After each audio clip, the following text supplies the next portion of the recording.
ચાલો વિદ્યાર્થી, આજે આપણે સંખ્યા જ્ઞાન વિશે અભ્યાસ કરવાના છે. સંખ્યા જ્ઞાનની અંદર પ્રાકૃતિક સંખ્યા, પૂર્ણ સંખ્યા, પૂર્ણાંક સંખ્યા, સમય સંખ્યા અને વાસ્તવિક સંખ્યા જેવી ઘણી બધી સંખ્યાઓ આવે છે. સૌપ્રથમ છે પ્રાકૃતિક સંખ્યા કોને કહેવાય? કે જે સંખ્યા 1 થી શરૂ થતી હોય તેને પ્રાકૃતિક સંખ્યા કહેવામાં આવે છે. પૂર્ણ સંખ્યા, જે સંખ્યા 0 થી શરૂ થતી હોય, જો પ્રાકૃતિક ની અંદર 0 ઉમેરવાથી પણ પૂર્ણ સંખ્યા બને છે. પૂર્ણ સંખ્યાની અંદર ઋણ સંખ્યા ઉમેરવાથી કઈ સંખ્યા બને? પૂર્ણાંક સંખ્યા બને છે. પૂર્ણાંક સંખ્યા નો ભાઈ પણ અપૂર્ણાંક સંખ્યા, પૂર્ણાંક સંખ્યાનો ભાઈ કોણ છે? અપૂર્ણાંક. અપૂર્ણાંક સંખ્યા અને પૂર્ણાંક સંખ્યાથી કઈ સંખ્યા બને? સમય સંખ્યા.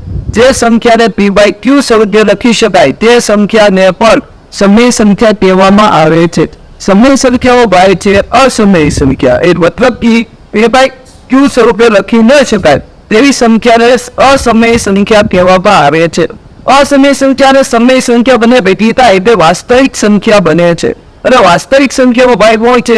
કાલ્પનિક સંખ્યા. આજે આપણે આવી રીતના સંખ્યા જ્ઞાન વિશે અભ્યાસ કરી ચૂક્યા છે. Thank you.